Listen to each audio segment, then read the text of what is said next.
안녕하세요. 부동산TV 부동산입니다. 오늘 7월 7일 금요일이네요.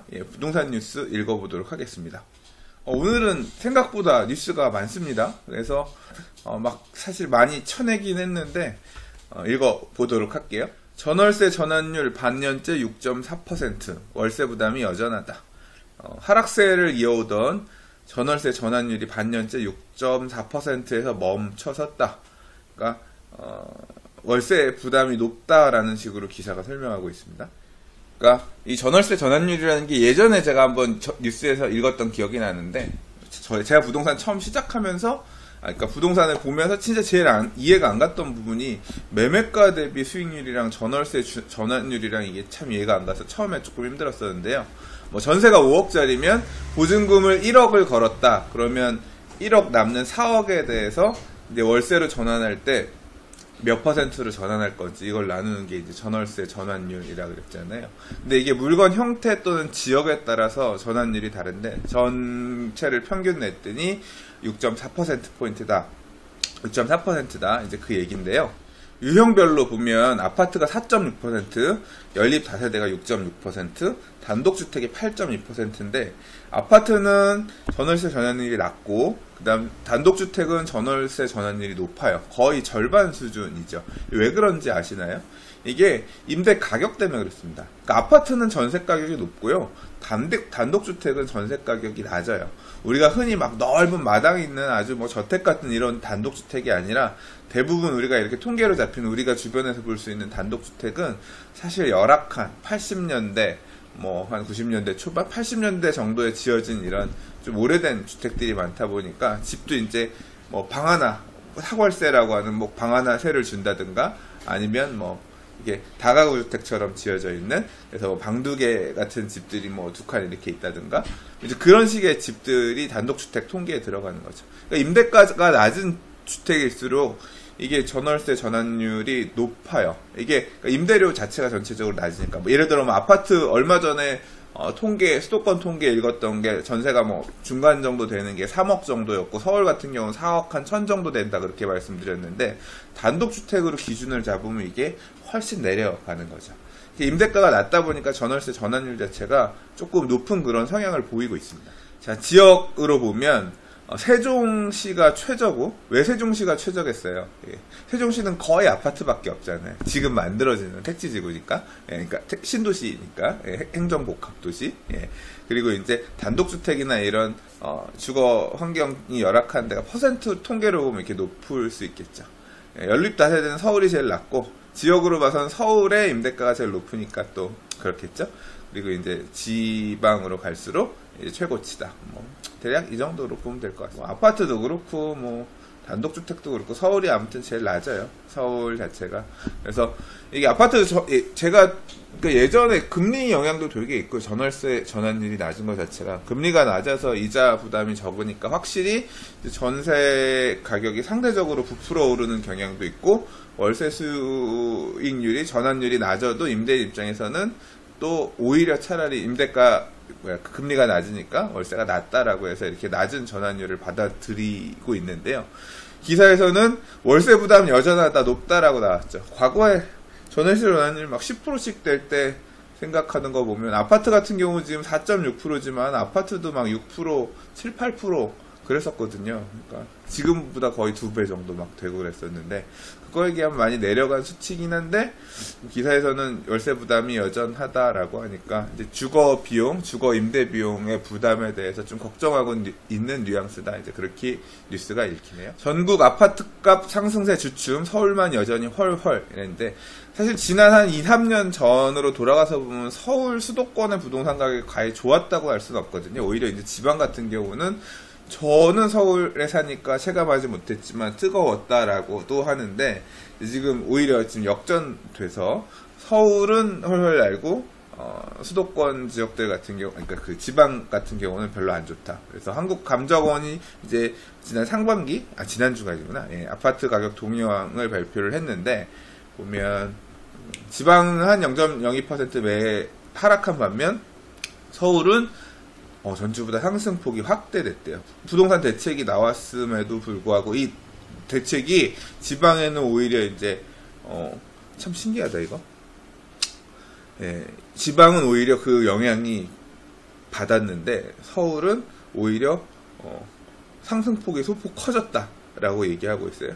근데 이게 주택담보대출 비율이랑 총부채상환 비율 규제 강화가 이게 적용되는 게 청약 조정 지역들에만 일단 강화되는 건데 서울 수도권이 대부분인데 참 이런 거는 대책하고 시장이 따로 노는 건 참 정부 입장에서도 볼 때 좀 당황스러운 어떤 결과가 아닐까 싶네요. 자, 다음 기사입니다. 서울 청약시장 중대형이 안 보인다. 예. 2, 3인 가족 일반화로 중소형 아파트 선호, 가격 상승률도 낮아. 이런 기사인데요. 최근에 진짜 분양하는 단지들 보시면 30평대를 초과, 그러니까 85제곱미터를 초과하는 40평대 아파트 일반 분양 물량이 극히 적어요. 이게 왜 그러냐면 아예 짓지 않아서 그렇습니다. 짓지를 않아요. 왜 안 짓느냐?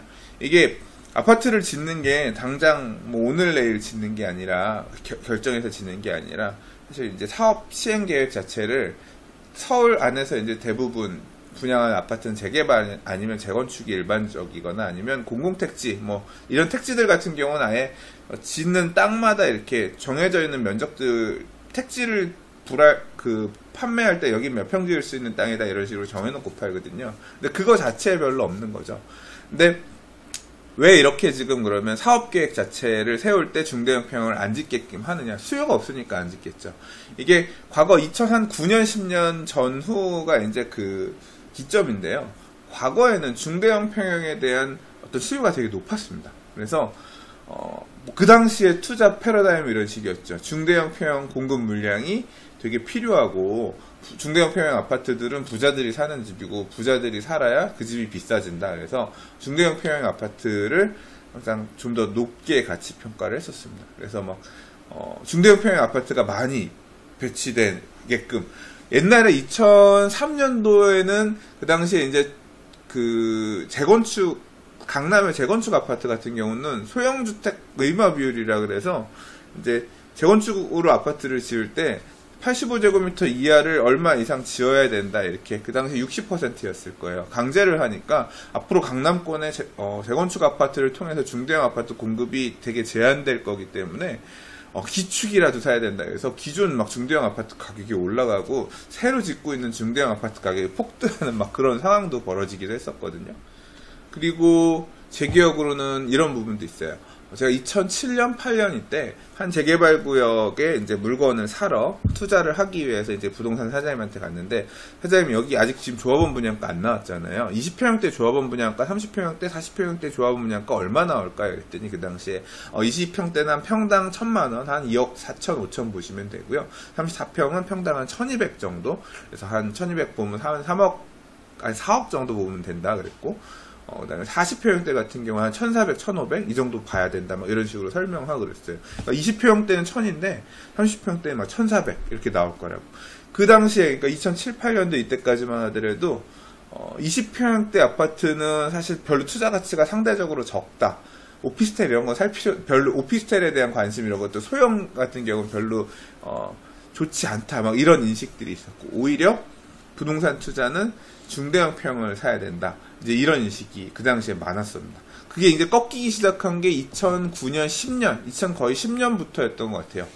조합원 분양가도 20평형대가 막 더 비싸게 평당가가 더 높게 나오기 시작했고 중대형 평형 분양가가 상대적으로 꺾이는 그런 역전 현상이 그 시절부터 발생하기 시작했습니다. 이유는 뭐 당연히 그 금융위기에서 시작되는 부동산 침체 그리고 중대형 평을 사람들이 사지 않기 시작했고 좀 줄여가려는 그런 경향들이 시작됐던 게 큰 영향이었겠죠.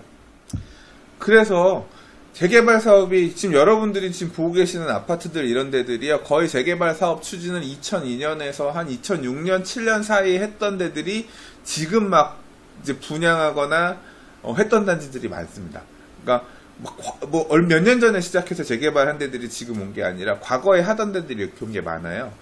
왕십리타운 이런 데도 처음에는 중대형 평형 비중이 좀 있었지만 재개발 같은 경우는 20%까지 지을 수 있거든요. 재개발 사업에서는. 그러니까 8대2 비율이에요. 85제곱미터 이하가 80%, 초과가 20%. 근데 요새 분양한 단지들 보면 90몇 %가 85 미만이고 그 다음에 그 40평대가 뭐 10%도 안 돼. 10%가 뭐예요? 막 3%, 4% 이 정도로 줄여서 40평대를 아예 안 짓는. 이게 40평대가 방 4개 나오는 구조잖아요. 30평대 같은 경우는 방 3개고.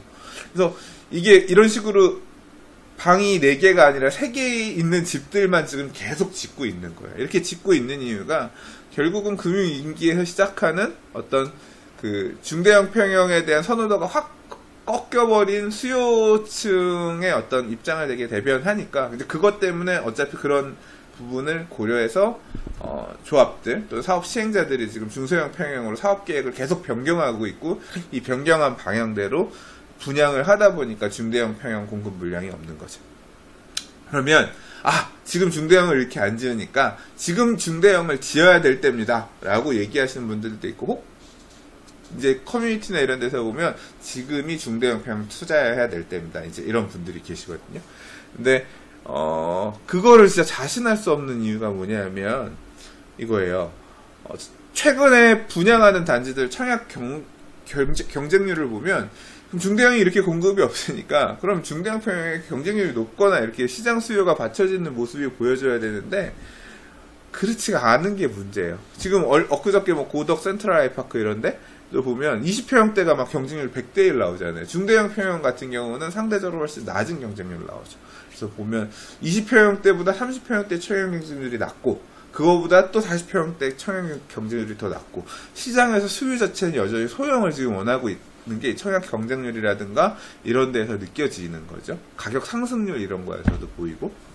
그래서 분양하려는 사람 입장에서는 수요가 많은 거를 줘야지, 수요가 별로 없는 걸 지금 지을 필요는 없잖아요. 그러니까 지금 계속 이제 부동산 시장이 예측이 이렇게 불가능한 게 문제예요. 항상 보면 적절하게 그럼 중대형 평형의 공급이 이만큼 필요하다라고 하면 공급을 해줘야 되는 게 맞는데, 사업 시행자가 막 이것도 하고 저것도 하고 막 하는 게 아니잖아요. 딱 이거 해서 실패하지 않아야 되는 거잖아요. 그러니까 딱 팔릴 수 있는 걸 지을 수밖에 없는 거죠. 그러니까 항상 이렇게 시장에 왜곡이 발생할 수밖에 없는 것 같아요. 또 한편으로는 기사에서 얘기하는 것처럼 2, 3인 가족이 일반화돼서 방이 4개가 필요 없다는 거예요. 요새 애를 많이 안 낳으니까. 저는 애가 둘입니다. 그래서 사실 4인 가족인데, 제가 애가 어릴 때는 제 방이 있었어요. 애들 둘이 방 하나 치고, 제 방 하나 있고, 이제 안방 있고 이렇게 있었는데, 애들이 크니까 이제 방 하나씩 주고 나니까 저는 30평대 방 3개짜리 집에 살아요. 근데 이제 제 방이 없는 거죠. 그래서 애들이 학교 가고 크면서 방을 아이들에게 각각 주고, 이제 안방에 조그만 한 구석 공간, 베란다, 발코니 이런 데로 이렇게 저의 짐들을 옮겨가면서 집안에서 이제 이렇게 저의 공간을 요만큼 확보해서 살고 있는데요. 진짜 40평대 저는 가고 싶어요. 가고 싶은데 뭐 항상 그렇지만 뭐 돈이 문제고, 꿈은 있습니다. 꿈은 있고, 사실은 저희는 재개발 투자를 한 8년 전 2010년에 해놓은 게 있어요. 그걸로는 40평대를 받아서, 그러니까 올해 지금 들고 있었죠. 막 손해도 실패도 경험해서 가격이 많이 빠져있다가 그래도 지금 조금 회복해서 그냥 재개발 될 날만을 기다리고 있는 입장인데, 저도 40평대가 되면 그런 데 가서 살고 싶은 마음은, 꿈은 있습니다. 그러니까 집안에 저의 공간을 하나 만드는 그런 꿈은 있는데, 글쎄요, 뭐 잘 되려나 모르겠습니다. 오늘 기사 읽으면서 쓸데없는 얘기까지 했는데 죄송합니다. 자, 다음 기사입니다. 전세가율 4년 6개월 만에 하락세 전환. 전세 가격이 이제 떨어지기 시작했대요. 하락세로. 그러니까 이게 상승률이 줄어들었다는 게 아니라 올라가다가 떨어지기 시작했다는 거예요. 그래서 전세가율이 74.6%였다가 전국 0.1%포인트 떨어져서 이게 0.1%포인트 떨어져서 74.6%가 됐다는 얘기예요.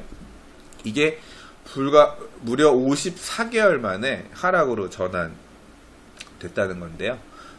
서울 등 수도권의 전세가율이 내림세가 두드러졌다. 지난해 7월 72%로 정점을 찍고 서울 같은 경우는 71.2%까지 떨어졌다. 자, 이게 전월세가율의 하락의 가장 큰 이유는 아파트 입주 물량 증가가 꼽힌다. 아파트 입주하는 게 많으니까 전월세가가 떨어진다. 뭐 이렇게 기사로 했는데, 저는 뭐 그런 부분도 있겠죠. 서울이 작년부터 올해까지 입주 물량이 어느 정도 있었으니까. 근데 올 하반기부터는 또 없잖아. 내년 정도 가면 좀 있을래나요? 그리고 이제 수도권 입주 물량은 있는데 서울 물량은 지금 서울에 분양 앞다투어 한 단지들이 이제 좀 제대로 들어가는 게 내년 이후일 테니까 약간은 좀 그 수급 공급이 좀 텀이 있어서 어떻게 될지 모르겠는데, 저는 이 하락세 전환의 제일 큰 문제는 사람들이 지금 전세를 움직이기보다는 그냥 집을 사서 움직이는 경향들이 있기 때문에, 그러니까 전세 수요랑 매매 수요는 우리 경제학에서 얘기하는 그 대체 수요가 어느 정도 있습니다. 전세가가 매매가랑 되게 많이 비슷하기 때문에 이참에는 전세로 갈아타지 말고 그냥 사자. 그러니까 전세를 얻을 사람은 한 명 줄고 매매할 사람이 한 명 느니까 이런 부분들이 하락세 전환하는데 영향이 있다고 보고요. 상승장이 상승폭이 커지고 상승장이 커지면 커질수록 전세가율은 단기적으로는 전세가율은 더 낮아질 가능성이 높습니다. 대신 그렇게 해서 아파트랑 매매가랑 전세가율 갭이 이만큼 벌어지잖아요. 그리고 시점이 지나면 전세가율이 나중에 다시 매매가에 수렴해서 올라가는 성향이 있습니다.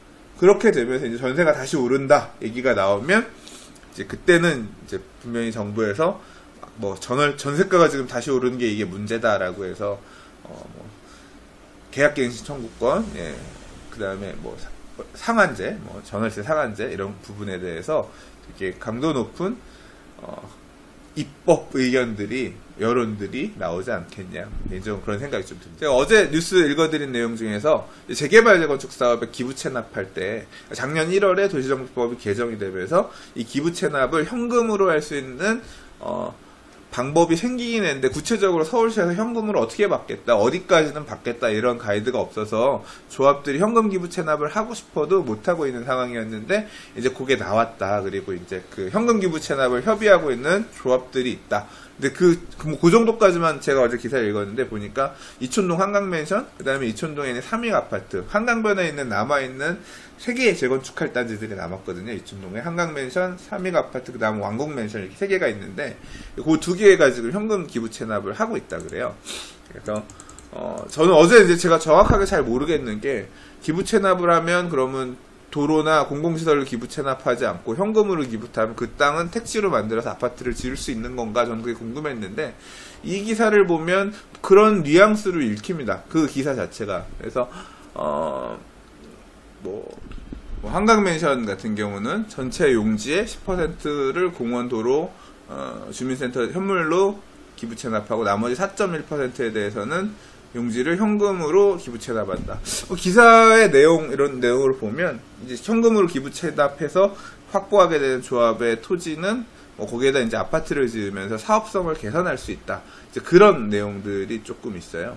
그래서 지금 아무래도 땅을 확보하기는, 그러니까 땅 한 평의 가치가, 그러니까 땅을 조금이라도 더 많이 늘릴 수 있는, 그러니까 아파트의 가격이 비싼 데일수록 사실 땅값보다 이제 아파트 팔아서 벌어들이는 수익이 더 크니까 훨씬 이득이 되겠죠. 그래서 지금 기사에서 주로 언급되는 단지들은 뭐 압구정이라든가 잠실, 여의도, 예, 뭐 용산 이런 식으로 재건축 사업장들에 대한 얘기가 조금 많이 얘기가 나오고 있어요. 이런 부분은 일단 제가 정확하게는 모르겠고요. 일단 가능하다 정도만 일단 알고 가시면 좋을 것 같고요.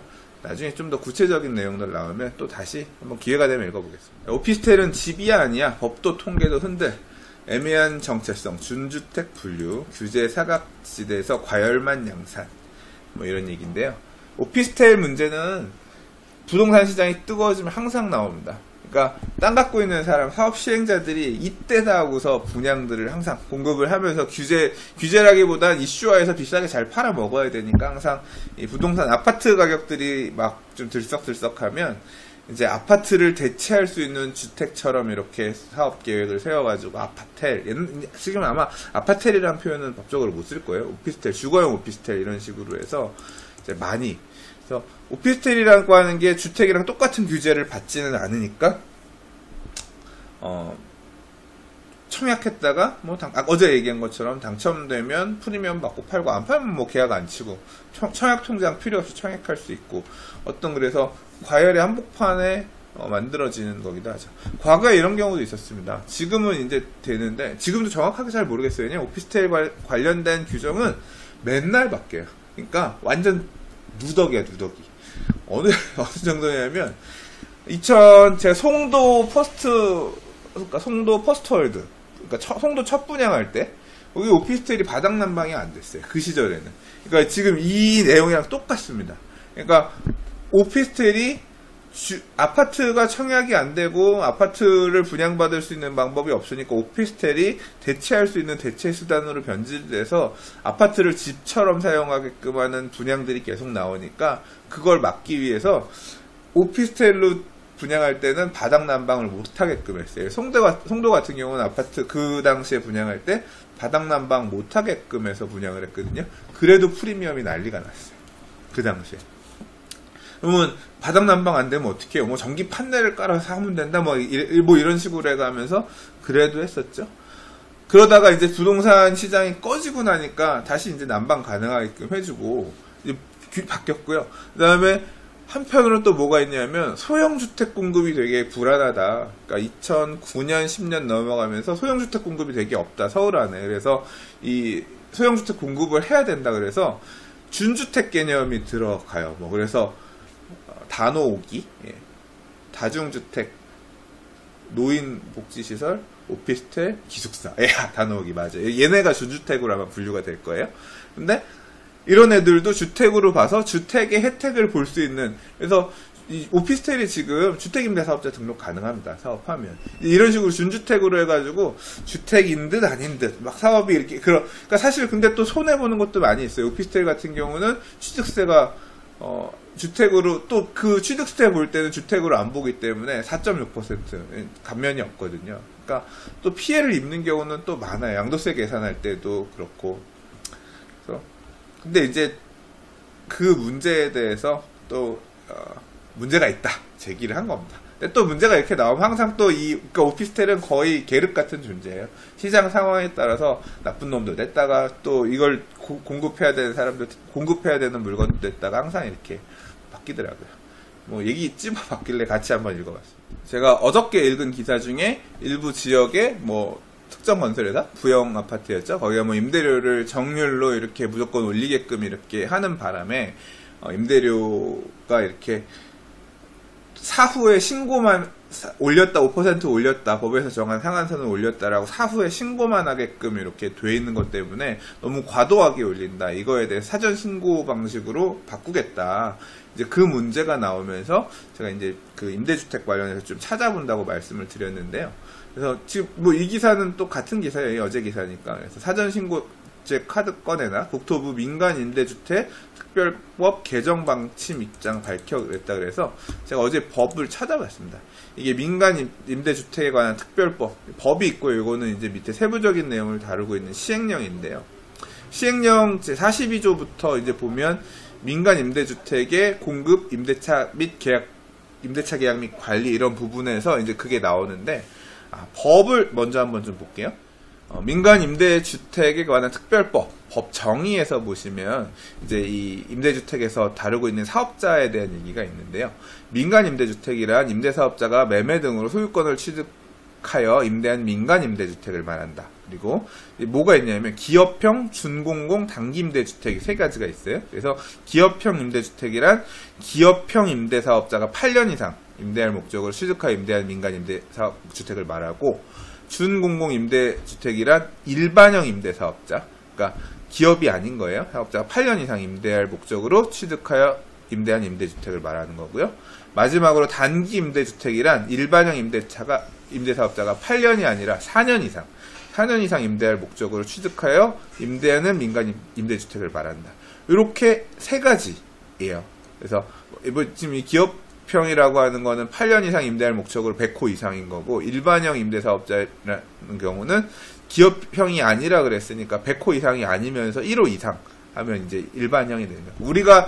제가 예를 들어서 그러니까 주택을 사가지고 임대사업자, 이 민간 임대사업자를 내면 일반형 임대사업자, 제가 4년까지만 해야겠다라고 하면 그러니까 단기 임대주택을 임대 놓게 되는 사업자가 되는 거죠.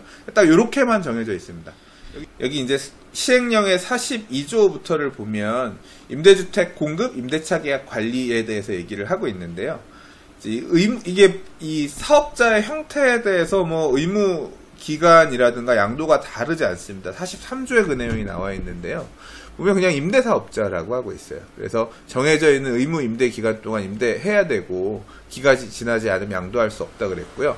그다음에 뭐 이제 그런 이 내용은 그러니까 임대사업자가 다 동일하게 그 자기 기간에 대한 게 정해져 있는 거고 44조에 보면 임대료, 임대주택의 최초 임대료는 임대사업자가 정하나. 그러니까 임대인이 마음대로 정할 수 있는 거예요. 그리고 임대사업자가 의무 임대기간 동안 임대료를 증액을 청구하는 경우 연 5% 범위에서 주거비, 물가지수, 인근 지역의 임대료 변동률을 고려해야 된다. 이 경우 임대보증금과 월 임대료를 상호간에 적용하는 기준은 국토부령으로 정한다. 그러니까 임대료는 5% 범위 이내에서 그냥 고려해서 정해라. 증액하는 경우에는 5%를 넘지 못한다는 게 이거에는 핵심이고요.